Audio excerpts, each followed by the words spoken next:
অনুপমে জীবন।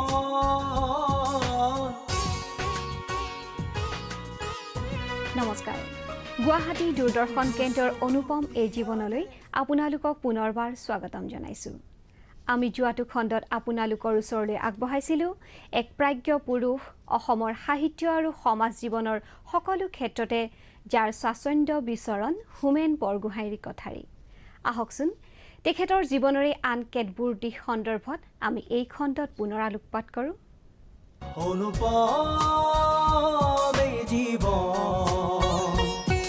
আপোনাৰ ৰাজনৈতিক চিন্তাৰ প্ৰতি সেই দিশটোৰ প্ৰতি আকৰ্ষণ কেতিয়াৰ পৰা আৰু কেনেকৈ হ'ল? নিশ্চয় সেই সময়তে এক প্ৰকাৰে গ'লে ৰাজনৈতিক পৰিমণ্ডলতেই মোৰ শৈশৱ অতিবাহিত হৈছিলে। কাৰণ মোৰ যেতিয়া শৈশৱ 1942 চনৰ বিখ্যাত গণবিপ্লৱ হ'বৰ সময়ত মোৰ বয়স 9 বছৰ। মই তেতিয়া মজলীয়া স্কুলৰ ছাত্ৰ, আৰু তেতিয়া আমাৰ ছাত্ৰবিলাকেও যোগ দিছিলে। কণ 7, 8, 9, 10 বছৰীয়া ল'ৰাইও মানে তেতিয়া গোটেই সমগ্ৰ দেশতে মোৰ ঢকুৱাখানাটো স্বাধীনতা আন্দোলনে, বিশেষকৈ 42 গণবিপ্লৱে এনেকুৱা এটা উন্মাদনাময় ৰূপ ধাৰণ কৰিছিল। আবাল বৃদ্ধ বনিতা, শিক্ষিত অশিক্ষিত সকলো তাত জঁপিয়াই পৰিছিল। এটা মানে যেনেকৈ বানপানী আহিলে সকলো একাকাৰ হৈ যায়, সেই আৱেগৰ বানপানীয়ে সকলো চিন মোকাম নোহোৱাকৈ সকলো মানুহকে সেই যেন বানপানীত সকলোৱে সাঁতুৰি নাদুৰি ফুৰিছে। আৰু সেই তেতিয়া মোৰ মানে তেতিয়া শয়নে সপোনে আমাৰ দেশৰ স্বাধীনতাৰ চিন্তা। দেউতাক মই সুধোঁ, দেউতা আমাৰ দেশখন স্বাধীন হ'ব নহয়? দেউতাই কেতিয়াবা কয় হ'ব যেন লাগিছে, কেতিয়াবা খুব পৰম হতাশাৰে কয় আমাৰ জীৱনকালত স্বাধীন দেশ দেখিবলৈ নাপাম। গতিকে সেইটো এটা ৰাজনীতি, দেশক স্বাধীন কৰাৰ ৰাজনীতি, খুব আদৰ্শবাদী ৰাজনীতি, সেইটো দেখিলোঁ। তাৰপিছত কলেজত পঢ়োঁতে ঠিক যেতিয়া আমি কলেজত আহিলোঁ, সেই সময়ত কমিউনিষ্টবিলাকে এই আজাদী জোঠা হাই বুলি কয়। আৰু মোৰ কলেজত পঢ়িবৰ সময়ত গোটেই কমিউনিষ্ট আন্দোলন, RCPI আন্দোলন, মই নিজে কোনো আন্দোলনত যোগ দিয়া নাই, কোনো পাৰ্টিত যোগ দিয়া নাই, কিন্তু ৰাজনীতিৰ প্ৰশ্নবোৰ মই কেতিয়াও আওকাণ কৰি চলা নাই। কাৰণ শেষ পৰ্যন্ত ৰাজনীতিয়েই এখন সমাজৰ ৰূপ নিৰ্ধাৰণ কৰে, আৰু সমাজৰ ৰূপ কি হ'ব তাৰ ওপৰত নিৰ্ভৰ কৰে, সমাজ ব্যৱস্থা কি হ'ব তাৰ ওপৰত নিৰ্ভৰ কৰে প্ৰতিজন মানুহে সুখেৰে থাকিব নে কষ্টেৰে থাকিব। গতিকে ৰাজনীতি মই সক্ৰিয় ৰাজনীতি কৰিলেও ৰাজনৈতিক চিন্তা মই কোনোদিন মনৰ পৰা বিসৰ্জন দিব পৰা নাই। ৰাজনৈতিক চেতনা আৰু সামাজিক দায়বদ্ধতাৰে অনুপ্ৰাণিত হোৱা ঢকুৱাখানাৰ ল'ৰাজনে এদিন কটন কলেজৰ পৰা ইংৰাজীৰ অনাৰ্ছসহ স্নাতক হ'ল। তাৰ পিছতে আৰম্ভ হ'ল কৰ্মজীৱন। অসম প্ৰশাসনীয় সেৱাত যোগদান কৰিও পদত্যাগ কৰি তেখেতে আৰম্ভ কৰে সাংবাদিকতাৰ জীৱন। নীলাচল নাগৰিকৰ সম্পাদক, বাংলা আজকালৰ সাংবাদিকতাৰ উপৰিও সূত্ৰধাৰ, জনক্ৰান্তি, অসমবাণী, সাতসৰী, দৈনিক বাতৰি কাকত, আজিৰ দৈনিক বাতৰিৰ সম্পাদনাৰ সৈতেও জড়িত আছিল বৰগোহাঁইদেৱ। আৰু বৰ্তমানে বহুলভাৱে জনপ্ৰিয় আমাৰ অসম কাকতৰ সম্পাদক। এয়া বৰগোহাঁইৰ ক্লান্তিহীন কৰ্মজীৱনৰ সামান্য উল্লেখ মাত্ৰ। ছপা মাধ্যমৰ লগে লগে বিগত 2 বছৰমান দৃশ্য মাধ্যমৰ সৈতেও তেখেত জড়িত হৈ আছে ঘনিষ্ঠভাৱে। কিন্তু মোৰ এটা প্ৰশ্ন আহে মনলৈ, সাধাৰণতে আমি পাৰিবাৰিক নিৰাপত্তাৰ কথা কৈ, আৰ্থিক নিৰাপত্তাৰ কথা কৈ আমি এই যিকোনো দুৰ্নীতিৰ অংশীদাৰ হৈও আমি কেতিয়াবা চাকৰি কৰোঁ বা সেই এটা পৰিস্থিতিত ৰৈ যাবলৈ বাধ্য হওঁ। আপুনি জীৱনত সেই সময়তে কিন্তু সেই মিড পইণ্টতে আপুনি পদত্যাগ কৰিছে, আৰু ডেফিনেটলি তাত আপোনাৰ নিশ্চয় দ্বন্দ্বও আহিছে। গতিকে আপুনি সেই দ্বন্দ্বটো কেনেকৈ অতিক্ৰম কৰিলে? দ্বন্দ্বটো আহিছে যেতিয়া মই বাধ্য হৈ চাকৰি এৰিম বুলি ঠিক কৰিলোঁ, তেতিয়া মই কাকো কোৱা নাই, কিন্তু মই ৰাতি অকলে কান্দোঁ, যে ভাবোঁ যে মোৰ 2টা ল'ৰা সৰু হৈ আছে, মই এইটো অনিশ্চিত ভৱিষ্যতলৈ জাপ দিছোঁ। তেতিয়া মই যেতিয়া চাকৰি এৰোঁ, তেতিয়া যে মই এখন বাতৰি কাগজত কাম পাম বা বাতৰি কাগজত কাম পালে যে মই সফল হ'ম, খাব পাৰিম, এইটোতো নিশ্চয়তা নাছিলে। গতিকে মাজে মাজে কোনো নেদেখাকৈ ৰাতিৰ অন্ধকাৰত মোৰ চকু দুটা পানীৰে মানে উপচি যায়। এদিন বীৰেন্দ্ৰ কুমাৰ ভট্টাচাৰ্য মোৰ ওচৰলৈ আহি ক'লে, হোমেন, তোমাৰ বিষয়ে বাহিৰৰ মানুহে কি চিন্তা কৰে তুমি জানানে? বোলো মই কেনেকৈ জানিম, মইতো শুনি ফুৰা নাই। কৈছে, মানুহে কয় যে তোমাৰ আত্মবিশ্বাসটো প্ৰবল, ইমান প্ৰবল আত্মবিশ্বাস খুব কম মানুহৰ আছে। মই প্ৰথম তেওঁৰ মুখত শুনিলোঁ, আৰু তেতিয়াই মই আত্মসন্মানত কথাটো লিখিছোঁ যে চাকৰি এৰিব খুজিছোঁ। তেতিয়া মই ভাবিছোঁ মই কিবা এটা কৰি খাব পাৰিম মই। গতিকে হয়তো আৰু মোৰ তৃতীয় কথা, মোৰ খুব ধন সোণ বিলাস বৈভৱৰ প্ৰতি মোৰ সৰুৰে পৰা লোভ একেবাৰে নাছিলে। গতিকে মই সেইকাৰণে এৰিব পাৰিলোঁ। কেৱল চিন্তা হৈছিলে ল'ৰাকেইটাৰ ভৱিষ্যতক লৈ, কিন্তু ভাবিছোঁ মোৰ যিটো আত্মবিশ্বাস মই পাৰিম, তো অৱশেষতটো পাৰিলোঁ। আপুনি জীৱনৰ এটা মিড পইণ্টত যুগ্ম জীৱনৰ পৰা আঁতৰি আহি হঠাৎ একক জীৱন আৰম্ভ কৰিলে। সেই সময়ত যিটো তৎকালীন অসমৰ মানে ধৰক মধ্যবিত্ত সমাজ, সেইটো তাতো এক ধৰণৰ এটা অগতানুগতিক ঘটনা আছিল।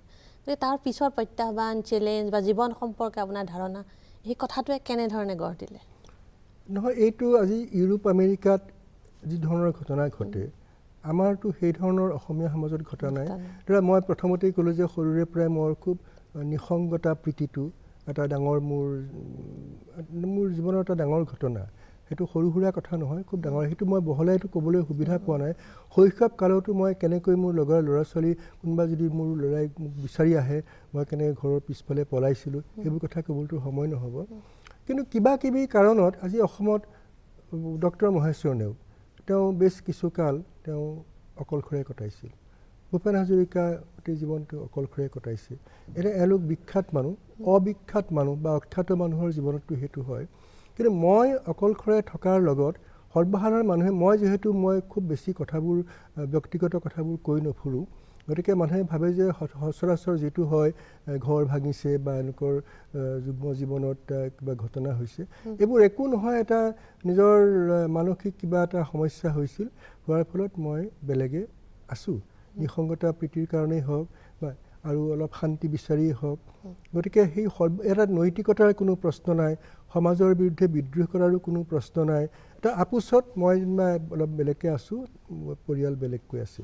তাতকৈ বেছি ভাবিবলগীয়া কথা একো আছে বুলি মানুহে বহু কথা কল্পনা কৰি ভাল পায়। আপুনি চাৰিকোৰিয়াৰ পাৰৰ পৰা ব্ৰহ্মপুত্ৰৰ পাৰলৈ বা কটন কলেজৰ কোঠাৰ পৰা এতিয়া আমাৰ অসমৰ সম্পাদকীয় কোঠালৈ যথেষ্ট এটা দীঘল উঠা নমাৰ পৰিক্ৰমা আপুনি পাৰ কৰিলে। এই গোটেই প্ৰক্ৰিয়াটোক আপুনি পৰিক্ৰমাটোক আপুনি কি ধৰণে পৰিভাষিত কৰিব আপোনাৰ দৃষ্টিৰে? মই এইটোৱেই ভাবোঁ যে মই এখন আদৰ্শ গাঁৱৰ, আদৰ্শ সমাজত, আদৰ্শ শিক্ষক, আদৰ্শ অভিভাৱকৰ দ্বাৰা পৰিবেষ্টিত হৈ মই যৌৱনত ভৰি নিদিয়ালৈকে মোৰ যিটো জীৱন, সেইখন এখন প্ৰাচীন জগতৰ যিমানখিনি উচ্চ মূল্যবোধ, সুন্দৰ আদৰ্শবাদ, সেইবোৰৰ মাজত মোৰ শৈশৱ, কৈশোৰ, প্ৰথম যৌৱন অতিবাহিত হৈছিল। আৰু মই যেতিয়া আহি কটন কলেজত মই ভৰি দিলোঁ, সেইখন জীৱনৰ নতুন অধ্যায় আৰম্ভ হোৱাই নহয়, মই একে সময়তে এখন নতুন জগতত ভৰি দিলোঁ। মোৰ যিটো ইন'চেঞ্চ, যিটো নিষ্পাপ জীৱনবোধ, সেইটো চিৰকালৰ কাৰণে মই হেৰুৱালোঁ। আৰু মোৰ মনত যিটো অভিযান স্পৃহা আছিল, পৰ্বত আৰোহণ কৰা অভিযান নহয়, সমুদ্ৰ বগোৱা বা উত্তমাখাত যোৱা অভিযান নহয়, মোৰ অভিযান আছিলে জীৱনলৈ কৰা অভিযান। আৰু সেই সময়তে মই মোৰ বিৰুদ্ধে মানুহৰ এটা বহুত অভিযোগ মই সেইটো মানিও লওঁ যে মই ভাৰতীয় সাহিত্য দৰ্শনতকৈ মই পাশ্চাত্যৰ সাহিত্য আৰু দৰ্শনৰ দ্বাৰা বেছিকৈ প্ৰভাৱিত হৈছোঁ। সেইটো হৈছোঁ ভাল নে বেয়া সেইটো বেলেগ কথা, সেইটো এটা ফেক্ট অফ মাই লাইফ, সেইটো হয়। আৰু সেইকাৰণে হয়তো মই যেতিয়া কলেজত আহি মই আকৌ গোটেই পাশ্চাত্য সাহিত্য জগতৰ সাহিত্য আৱিষ্কাৰ কৰিলোঁ, সেইবোৰৰ মাজত নিমজ্জিত হ'লোঁ। তেতিয়া মোক জীৱন সম্পৰ্কে এটা নতুন দৃষ্টিভংগী দিলে বা জীৱনটোৰ মাজলৈ যাবলৈ, জীৱনটোৰ বিষয়ে জানিবলৈ এটা নতুন সাহস দিলে। গতিকে মোৰ তোমাৰ প্ৰশ্নটোৰ চমুকৈ উত্তৰ দিব পাৰি এইটোৱেই যে মই ঢকুৱাখানাৰ পৰা আহি কটন কলেজত যে ভৰি দিলোঁ, সেই কটন কলেজত ভৰি দিয়াৰ মুহূৰ্ততে মোৰ জীৱনৰ এটা অধ্যায়ৰ চিৰকালৰ কাৰণে অৱসান ঘটিলে। গতিকে মই কটন কলেজলৈ অহাৰ আগতে যিটো মানুহ আছিলোঁ, সেই মানুহটোতো সমূলি ধ্বংস হৈ নাযায়, কিন্তু লাহে লাহে সেই ৰূপ সলাব ধৰিলে। যেনেকৈ লালুকিয়ে নেজটো হৰুৱাই দিয়াৰ পিছত ভেকুলী হয়, কিন্তু ভেকুলীটো সেই লালুকিৰে ঠিক তেনেকৈ বোধ হয় মই লালুকিৰ নিচিনাকৈ মোৰ নেজডাল সৰি গ'ল, মই ভেকুলী হ'লোঁ। অৰ্থাৎ গুৱাহাটীলৈ আহিবৰ পৰা মই ধীৰে ধীৰে এটা বেলেগ মানুহ হ'লোঁ।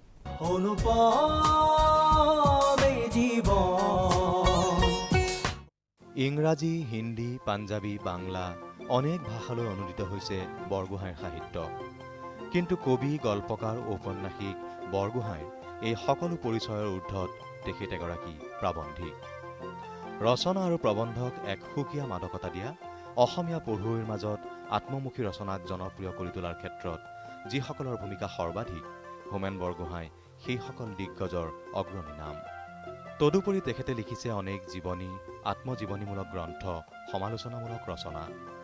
অসমীয়া গল্প, কবিতা আৰু সমালোচনাৰ নিৰ্বাচিত সংকলন সম্পাদনা কৰাৰ উপৰিও সম্পাদনা কৰিছে অসমীয়া সাহিত্যৰ বুৰঞ্জীৰ ষষ্ঠ খণ্ড, আব্দুল মালিক, শৰৎচন্দ্ৰ সিংহৰ জীৱনী আদি। এনেদৰে তেখেত নিজে হৈ উঠিছে অসমীয়া সাহিত্যৰ বুৰঞ্জীৰ এক সময়খণ্ডৰ প্ৰতিনিধি। ছাৰ, ইমান সময় আমি আপোনাৰ জীৱনৰ কথা পাতিলোঁ, এতিয়া আমি সাহিত্যৰ বিষয়ে অলপ জানিবলৈ ভাল পাম। প্ৰথমতে মনলৈ আহে যে আপুনি সাহিত্যৰ দ্বাৰা আপুনি যিখিনি সাহিত্য সৃষ্টি কৰিলে আপুনি নিজকে বা মানুহক কি দিয়া বুলি অনুভৱ কৰে, কি মানে কি ধৰণৰ উদ্দেশ্য সাধন কৰিছে বুলি ভাবে, at least in post production time? কাৰণ লিখোঁতেতো আৰু মানুহে অন্তৰ তাৰণাৰেই লিখে, কিন্তু লিখাৰ পিছত নহয়, প্ৰথম এটা যেতিয়া অন্তৰৰ তাৰণাত লিখা বুলি যে ক'লা সেইটোতো হয়েই। মই 7 বছৰ বয়সৰ পৰা কবিতা লিখিবলৈ আৰম্ভ কৰিছিলোঁ। তেতিয়া কিয় লিখে, কিয় লিখা উচিত, কাৰ কাৰণে লিখিছোঁ, এইবোৰতো প্ৰশ্ন উঠা নাছিলে। মই যেতিয়া অলপ ডাঙৰ হ'লোঁ, মোৰ যিহেতু পঢ়া শুনাৰ অভ্যাস আছিলে, প্ৰথমে অসমীয়া, তাৰপিছত বাংলা, খুব সৰু বয়সৰ পৰা ইংৰাজী পঢ়িব আৰম্ভ কৰিলোঁ। তেতিয়া মোৰ লিখাৰ উদ্দেশ্যও বেলেগ হৈ আহিলে। কিন্তু কোনোদিন মই সচেতনভাৱে মোৰ এই লিখাৰ দ্বাৰা সমাজৰ মংগল হ'ব এই ধৰণৰ কথা ভাবি মই লিখা নাই।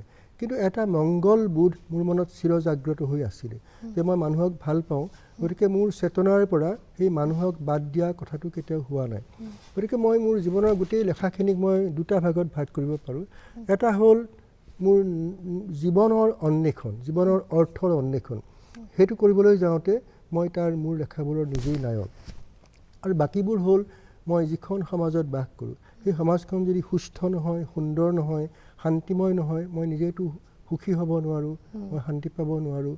আৰু যিহেতু মানুহক ভাল পাওঁ, মই তোমাক মোৰ যদি সদায় মোৰ চকুৰ আগত তুমি থাকা, মই যদি সদায় তোমাক ক্ষুধাতুৰ দেখোঁ, ৰুগ্ন দেখোঁ বা বিভিন্ন পাৰ্থিৱ শোকতাপত দগ্ধ হোৱা দেখোঁ, সেই দৃশ্য দেখি দেখিতো মই সুখী হ'ব নোৱাৰোঁ। গতিকে এটা হ'ল যে মোৰ ব্যক্তি মানসৰ যিটো জীৱন সন্ধান, জীৱনৰ অৰ্থৰ সন্ধান। দ্বিতীয়তে যিটো মংগলবোধ, মই যিখন সমাজত বাস কৰিছোঁ সেই সমাজখনত যদি শান্তিময় সমাজ নহয়, মই নিজেও শান্তিত থাকিব নোৱাৰোঁ। এই যুগপথ দুটা ধাৰণাই মোৰ গোটেই লেখাবোৰক নিয়ন্ত্ৰিত কৰিবলৈ ধৰিলে। ছাৰ, এইখিনিতে আমি দেখিছোঁ যে আপুনি প্ৰায়ে নিজকে আপোনাৰ সৃষ্টিৰ পটভূমিৰ মাজলৈ টানি আনে। গতিকে ই মানে বাৰে বাৰে আমি সেইটো দেখা পাওঁ।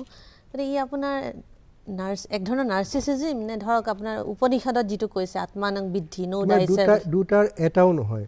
মই যেতিয়া প্ৰায় 30 বছৰমান বয়সৰ পিছৰ পৰা মানে মই ভাবিছোঁ যে মই কবিতা লিখিছিলোঁ, কবিতা লিখিব এৰিলোঁ।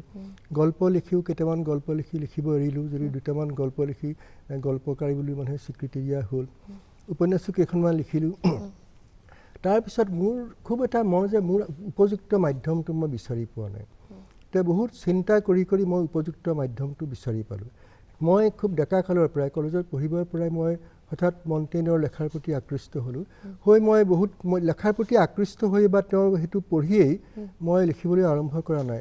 মই মনত লালন কৰি আছোঁ, ভাবিছোঁ মই বোধহয় এইটোৱেই মোৰ উপযুক্ত মাধ্যম হ'ব। তেওঁ অৱশেষত 30 বছৰ পাৰ হৈ যোৱাৰ পিছত, বোধহয় 35 বছৰৰ পিছত মই মোৰ লেখাৰ মাধ্যম হিচাপে এই পাৰ্চনেল এছে সেইটো বাছি ল'লোঁ। মণ্টেইনৰ এছে যিটো, তেওঁ দুটা ভাগ, এটা হৈছে তেওঁ ব্যক্তিগত ৰচনা আৰু বাকীটো তেওঁৰ এছে যিটো বেকনে পিছত মানে বস্তুধৰ্মী ৰচনাত পৰিণত কৰিলে। এই ৰচনাৰ দুটা শাখা, যিটো মণ্টেইনৰ শাখা যে ব্যক্তিগত ৰচনা, তাত তেওঁ লিখিছে যে মোৰ সমগ্ৰ ৰচনাৰ একমাত্ৰ বিষয়বস্তু মই নিজে। প্ৰত্যেক মানুহেই মোৰ কিতাপত মণ্টেইনক বিচাৰি পাব আৰু মণ্টেইনৰ মাজত মোৰ প্ৰতিখন কিতাপ বিচাৰি পাব।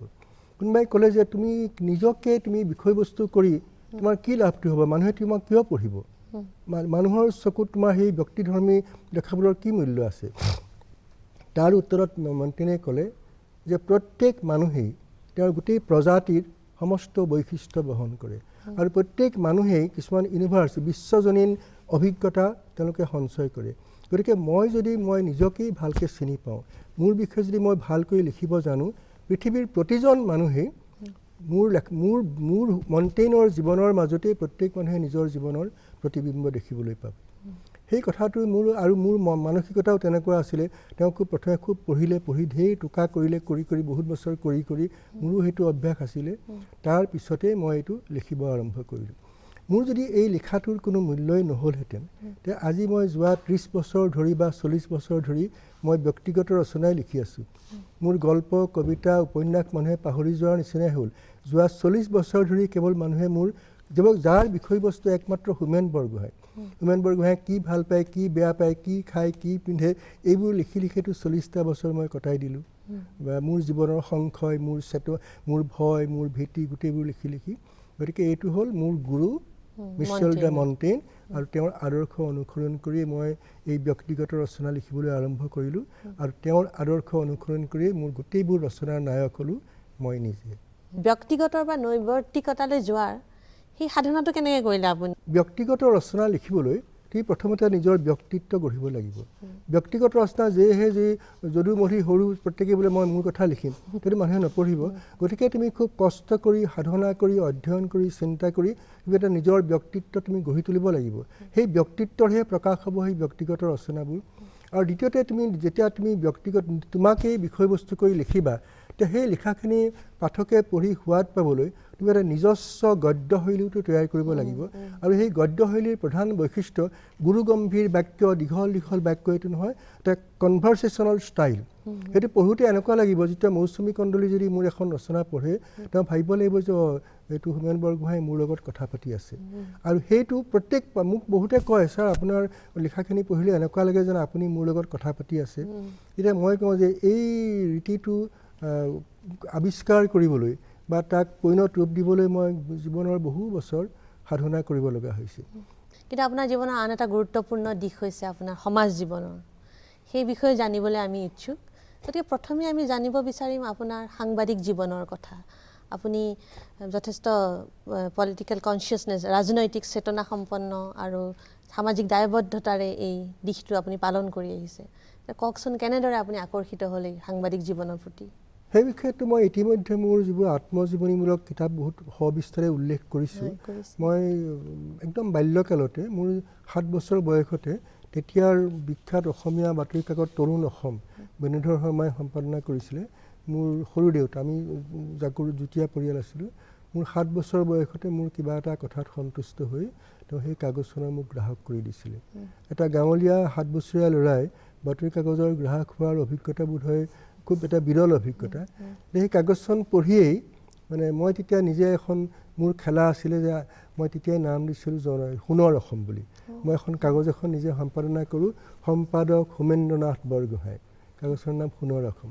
গতিকে একে আখৰে ক'বলৈ গ'লে আৰু আমাৰ ঘৰত মই পিতা পুত্ৰ উপন্যাসৰ আৰম্ভণিতেই লিখিছোঁ যে আমাৰ গাঁৱত বাতৰি কাগজ পঢ়া মানুহ নাছিলেই, আমাৰ ঘৰত বাতৰি কাগজ আছিলে। গতিকে মই কিতাপ যেনেকৈ মই ঘৰতে পঢ়িছিলোঁ, বাতৰি কাগজখন খুব সৰুতে পঢ়িবলৈ পাইছিলোঁ। আৰু সেই সময়ৰ বাতৰি কাগজত দেশৰ স্বাধীনতা সংগ্ৰামৰ খবৰেই খুব প্ৰাধান্য লাভ কৰিছিলে। আৰু দেশৰ স্বাধীনতা সংগ্ৰামে মোক খুব আৱেগিকভাৱে খুব বিহ্বল কৰিছিলে। গতিকে বোধহয় মোৰ অৱচেতন মনত তেতিয়াই সাংবাদিকতাৰ স্বপ্নটো, তেতিয়া বীজটো তেতিয়াই প্ৰোথিত হৈছিলে। আৰু মই তেতিয়াই এই যে বাতৰি কাগজ লৈ খেলা কৰিলোঁ। তাৰ পিছত অৱশ্যে মই সাংবাদিকতালৈ আহিলোঁ, যেতিয়া চৰকাৰী চাকৰি কৰিলোঁ, চিভিল ছাৰ্ভিচত সোমালোঁ।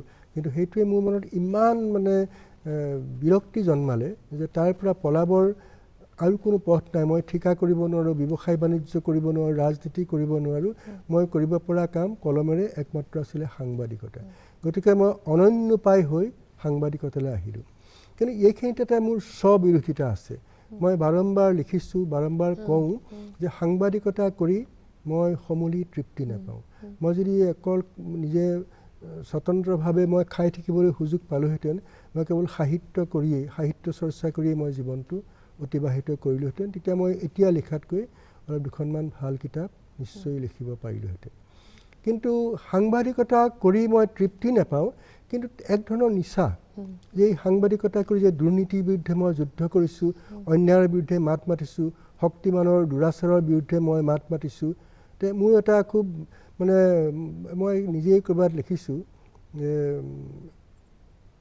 যেতিয়া মই দুৰ্নীতিৰ বিৰুদ্ধে মাত মাতোঁ বা যিবোৰ শক্তিমান পুৰুষৰ দুষ্কাৰ্যৰ বিৰুদ্ধে মাত মাতোঁ, মই এক ধৰণৰ খুব উত্তেজনা অনুভৱ কৰোঁ। যে যুদ্ধক্ষেত্ৰত যোৱা মানুহে যেনেকুৱা উত্তেজনা অনুভৱ কৰে, ঠিক মই তেনেধৰণৰ উত্তেজনা অনুভৱ কৰোঁ। গতিকে সাংবাদিকতা কৰি তৃপ্তি নাপালোঁ, ইয়াৰ দ্বাৰা মই এটা সামাজিক দায়িত্ব পালন কৰিব পাৰিছোঁ বুলি ভাবি এক ধৰণৰ তৃপ্তি মই নিশ্চয় লাভ কৰোঁ। গতিকে এটা স্ববিৰোধী হ'লেও মই এইটো স্বীকাৰ কৰিলোঁ। মই 1968 চনতে সাংবাদিকতালৈ আহিলোঁ। আহি 1968 পৰা 78লৈকে প্ৰথম 10 বছৰ এক প্ৰকাৰে গতানুগতিক সাংবাদিকতা, যদিও সেই সময়তে ভাৰতৰ ৰাজনৈতিক ক্ষেত্ৰত বিপুল পৰিৱৰ্তন হৈছে, কংগ্ৰেছ দ্বিধা বিভক্ত হৈছে, বাংলাদেশৰ স্বাধীনতা যুদ্ধ হৈছে, এইবোৰ ঘটনা হৈছে, ইমাৰ্জেঞ্চি হৈছে।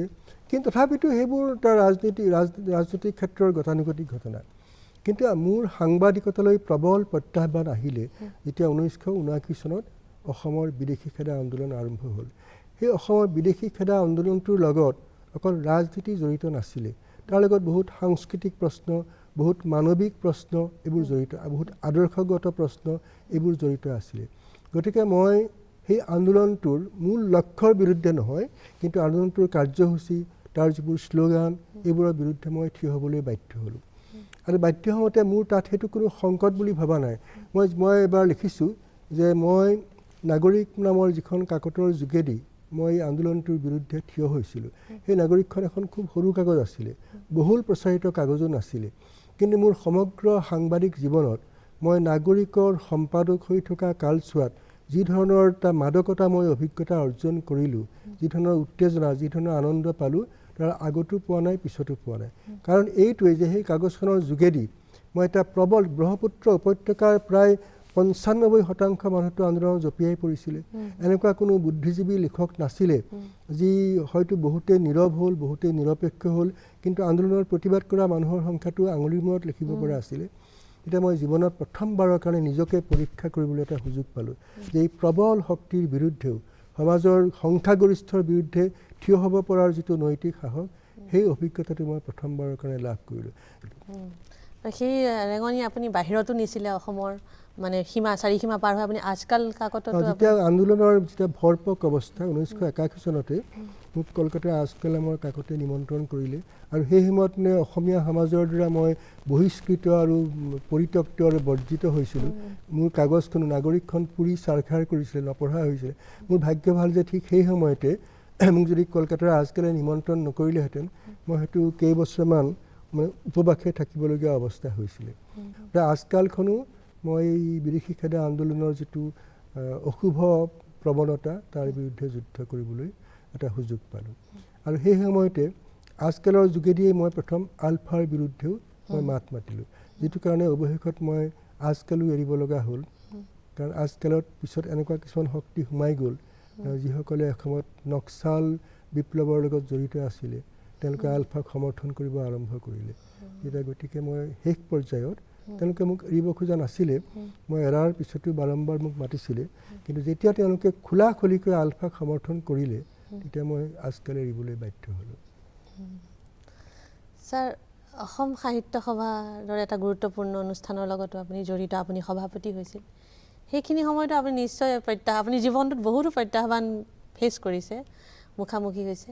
তাতো নিশ্চয়, কাৰণ সাহিত্য সভাক লৈ নানান ধৰণৰ কথা ওলায়, নানান বিতৰ্ক ওলায়, বা কিছু সীমাবদ্ধতা, সেইখিনিওতো আপুনি বৰ সুচাৰুৰূপে কৰিছিলে। সেইখিনি কেনেধৰণে আপুনি সেই উৎকৰ্ষ সাধন কৰিলে? যিদিনা সভাপতি হ'বলৈ মই সন্মতি দিলোঁ তেতিয়া মই ভাবিলোঁ যে মই আৰু সভাপতিটো মানুহ আহে, কিছুদিন সভাপতি হয়, তাৰপিছত বিদায় লয়, তেতিয়া মই পাৰিলে কিবা এটা মই ভাল কাম কৰোঁ। এইবুলি ভাবি মই সভাপতি হ'ম বুলি যিদিনা সন্মতি দিছোঁ সেইদিনাই মই ভাবিলোঁ যে মই বিশ্বকোষ কৰিম। কাৰণ তাৰ আগতে আমি প্ৰকাশন পৰিষদৰ যোগেদি বিশ্বকোষ কৰিবলৈ চেষ্টা কৰিছিলোঁ। এটা মাত্ৰ খণ্ড ওলাই, বাকীবোৰ খণ্ড নোলালে। মোৰ সদায় স্বপ্ন যে পৃথিৱীৰ সকলো সভ্য জাতিৰ ভাষাতে বিশ্বকোষ হৈ গ'ল, একমাত্ৰ ব্যতিক্ৰম ভাৰতীয় ভাষাবোৰৰ ভিতৰত অসমীয়া ভাষা। সেইকাৰণে মই এটা সংকল্প ল'লোঁ যে মই সভাপতি হৈ থাকোঁতেই মই এইটো আৰম্ভ কৰিম। কিন্তু মই আশাতীত সাফল্য লাভ কৰিলোঁ, কাৰণ মই ভাবিছিলোঁ যে মই আন্দোলনটো আৰম্ভহে কৰিম, বিশ্বকোষ আৰু ওলাওঁতে সময় লাগিব। কিন্তু মোৰ সভাপতিত্বৰ 2 বছৰ সময়ৰ ভিতৰতে মই 5000 পৃষ্ঠাৰ 5টা বিশ্বকোষৰ খণ্ড উলিয়ালোঁ। সেইটো উলিয়ালোঁ মই যিটো মানে অভিনৱ পদ্ধতিৰে উলিয়ালোঁ, চৰকাৰৰ পৰা মই এটা ফুটা কৰিও খোজা নাই। আৰু 10জন ধনী ব্যৱসায়ীয়ে কৈছিলে যে আপোনাক যিমান টকা লাগে আমি টকা দি দিম, আপুনি ঘূৰি ফুৰিব নালাগে। মই সেইটোও নকৰিলোঁ। মই কৈছোঁ ৰাইজৰ টকা তুলি মই এইটো ৰাইজৰ সম্পত্তিত পৰিণত কৰিম। গতিকে 2 বছৰ শদিয়াৰ পৰা ধুবুৰীলৈ ঘূৰি ঘূৰি ৰাইজৰ দান বৰঙণিৰে মই ইমান টকা তুলিলোঁ যে 5000 পৃষ্ঠাৰ 5টা খণ্ডৰ বিশ্বকোষ উলিওৱাটো সম্ভৱ হ'ল। এতিয়ালৈকে অৱশ্যে আৰু তাৰপিছত আৰু 6টা খণ্ড, এতিয়া 12টা খণ্ড হ'ল বোধ হয়। অলপতে আমি দেখিছোঁ আপুনি আপোনাৰ লেখক পুত্ৰ প্ৰদীপ্ত বৰগোহাঁইৰ সৈতে আপুনি scrolls of suffering, endless history of Naga, এখন অতি সুন্দৰ এখন কিতাপ আপুনি ৰচনা কৰিলে। আৰু মই ভাবোঁ যে এজন অসমীয়া লেখকে নগাসকলৰ কৰুণ গাথা কেনেদৰে লিখাটো এটা বিশেষ ঐতিহাসিক ভূমিকা আছে। এই দিশটোৰ বিষয়ে কওকচোন, আমি জানিবলৈ খুবেই আগ্ৰহী। কিছুমান ঘটনা ঐতিহাসিক ঘটনাৰ নিচিনা হয়। মই যদি আজকালৰ সাংবাদিক নহ'লোহেঁতেন তেতিয়াহ'লে হয়তো এইবোৰ বিষয়ে জানিবলৈ বা তেওঁলোকৰ মাজলৈ যাবলৈ মই কোনো সুযোগ নাপালোহেঁতেন। আজি অসমীয়া বাতৰি কাকতত যিমানবোৰ সাংবাদিক আছে আমিতো সেইখন এখন অসমৰে অংগ আছিলে, কিন্তু অসমৰ বাতৰি কাকতত তেওঁলোকৰ খবৰ, তেওঁলোকৰ সমস্যা, তেওঁলোকৰ বেদনা খুব কমেই প্ৰকাশ হয়। যেতিয়া মই আজকালত মোক গৌৰকিশোৰ ঘোষে উত্তৰ পূৰ্বাঞ্চলৰ বিশেষ প্ৰতিনিধি পাতিলে, তেওঁৰ প্ৰথম হুকুমটো আছিল, সেই সময়ত মানে গোটেই বিদ্ৰোহবোৰ জাগ্ৰত হৈছে আৰু কৈছে, হোমেন আমি ঘাইকৈ বিচাৰোঁ উত্তৰ পূৰ্বাঞ্চলৰ মানুহে কি বিচাৰে, কি বস্তুৱে তেওঁলোকক অশান্ত কৰিছে, সেইটো আমাক জনোৱাটোৱেই, বিশ্বক জনোৱাটোৱেই হ'ব তোমাৰ প্ৰধান কাম। সেইবুলি মই কাগজৰ দায়িত্ব লোৱাৰ লগে লগে তেওঁ ক'লে, অহা 6 মাহৰ ভিতৰত তুমি নাগালেণ্ড, মিজোৰাম, মণিপুৰ যিখিনি অশান্তি জৰ্জৰ ৰাজ্য ভ্ৰমণ কৰিব লাগিব। সেই তেওঁৰ আজকালৰ সাংবাদিক হিচাপেই মই মণিপুৰ, মিজোৰাম চবতে গৈ মানে যিবোৰ সেই সময়ৰ বিদ্ৰোহী তেওঁলোকৰ লগতো মই খুব অন্তৰংগ আলাপ কৰিছোঁ। কিন্তু মই যেতিয়া নাগালেণ্ডলৈ গ'লোঁ, মই নগাসকলৰ ন্যায্য যিটো দাবী আৰু সিহঁতৰ যিটো মানে আহত অনুভূতি, মই তাৰ প্ৰতি খুব গভীৰ সহানুভূতিশীল। এই কিতাপখন যে লিখিলোঁ, কিতাপখন পঢ়িলে মই এতিয়া ইমান পৰে যিখিনি কথা ক'লোঁ যে বহুত মানুহে নাগালেণ্ডৰ বিষয়ে লিখিছে, কিন্তু এই সম্পূৰ্ণ সহানুভূতিৰে এটা গোটেই ইছ্যুটোক হিউমেনাইজ কৰি সিহঁতক মানুহ নগা হিচাপে নাচাই মানুহ হিচাপে চাই আমি কিতাপখন লিখিছোঁ। আজি আমি দেখিছোঁ যে অনিন্দিতা, জ্বালা, জেচমিনহঁত সকলোৱে আপোনাৰ প্ৰেৰণাৰ হাত ধৰিয়ে আগুৱাই আহিছে আৰু শেহতীয়াকৈ ইয়াত সংযোজন হৈছে কৰুণা ধাৰা। এই গোটেই কথাখিনি আপুনি কেনেদৰে আগুৱাই নিয়ে? ভাৰতীয় চিন্তাৰ যিকেইটা মহত্তম আদৰ্শই মোক খুব মানে অনুপ্ৰাণিত কৰে বা আলোড়িত কৰে, এটা হ'ল বসুধৈৱ কুটুম্বকম। এই শব্দকেইটাৰ মাজত ইমান গভীৰ অৰ্থ নিহিত আছে, যদি মানুহে প্ৰকৃত অৰ্থত গোটেই বসুধাক আত্মীয় বুলি ধৰিব পাৰে, সেই বসুধাতটো অকল মানুহেই নাই, ভেকুলীও আছে, ঘনচিৰিকাও আছে, এমিবাও আছে, সিংহও আছে, সাপো আছে, কিন্তু গোটেইবোৰক আমি সেই ফালৰ পৰা আমি গোটেই বসুধৈৱ কুটুম্বকম, গোটেইবোৰ সাপ, বাঘ, ভেকুলী চবেই তোমাৰ আত্মীয়, সেইটো মানে মোৰ পৰা স্বতঃস্ফূৰ্তভাৱে ওলাই আহে, ঔচিত্যবোধত নহয়। ঠিক সেইদৰে ঘটনাক্ৰমে মই কেতিয়া মানুহৰ সেৱা কৰিম, কৰুণাধৰা কৰিম এইবুলি পৰিকল্পনা কৰি নহয়। যেনেকৈ এদিন এইটো কথাটো উপমাটো তুমি বেলেগ ধৰণে নল'বা, বুদ্ধদেৱে যেনেকৈ মৃত্যু দেখিলে, বাৰ্ধক্য দেখিলে তেওঁৰ এটা চিন্তাৰ পৰিৱৰ্তন হ'ল, মই অনিন্দিতা বোলা ছোৱালীজনীৰ এইটোৰ জীৱনৰ যেতিয়া যন্ত্ৰণাৰ কাহিনী মই শুনিলোঁ, মই এটা প্ৰবন্ধ লিখিলোঁ, আবেদন কৰিলোঁ যে এই ছোৱালীজনী এনেকুৱা সমস্যা, মানে গোটেই ঘৰখনেই এজনী ছোৱালী, এটা ভায়েক, দুয়োটাই মানে ভায়েকটোতো একেবাৰে জন্মতেই পংগু হৈ আহিছে আৰু এইটো দুৰাৰোগ্য ৰোগত, যে এহাল পিতৃ মাতৃৰ সন্মুখত দুটা দুৰাৰোগ্য ৰোগত ভগা সন্তান, তেতিয়া মোৰ মানে সঁচাকৈ বৰ মনখন কান্দিলে। এটা প্ৰবন্ধ লিখিলোঁ, অনিন্দিতাৰ কাৰণে অলপমান মৰম, আৰু মই মানুহক ক'লোঁ যে ইহঁতক অলপ সহায় কৰাচোন। এমাহৰ ভিতৰত 3.5 লাখ টকা উঠিলে। তেতিয়া মই ভাবিলোঁ, আৰে যে মানুহৰ কাৰণে মানুহে কান্দে এতিয়াও, তেতিয়া অনিন্দিতাৰ নিচিনা মানুহটো অসমত বহুতো আছে। তেতিয়াই মোৰ প্ৰথম ধাৰণা হ'ল যে অকল এজনী অনিন্দিতাৰ কাৰণে যদি মোৰ এটা আহ্বানত মানুহে 3.5 লাখ টকা যাৰ যি শক্তি দিছে, তাতে বাকীবিলাকৰ কাৰণেও চেষ্টা কৰি চাব পাৰোঁ। এই বুলি কৈ কৰোঁতে সেই মই নামটো ময়ে দিলোঁ কৰুণাধাৰা। ৰবীন্দ্ৰনাথৰ এটা বিখ্যাত গান আছে, জীৱন যখন শুকাই যায় কৰুণা ধাৰা এসো, সেই তাৰ পৰা মই কৰুণাধাৰাটো ল'লোঁ। এতিয়া ৰাইজৰ কৃপাত, সহানুভূতিত আন্দোলনটো ঠন ধৰি উঠিছে। মই আশা কৰোঁ এইটো এটা খুব চিৰস্থায়ী আন্দোলন হ'ব আৰু তাৰ দ্বাৰা এইবিলাক মানুহৰ যদি কিঞ্চিত মানুহ উপকাৰ হয়, তেন্তে আমাৰ চেষ্টা সাৰ্থক হ'ব।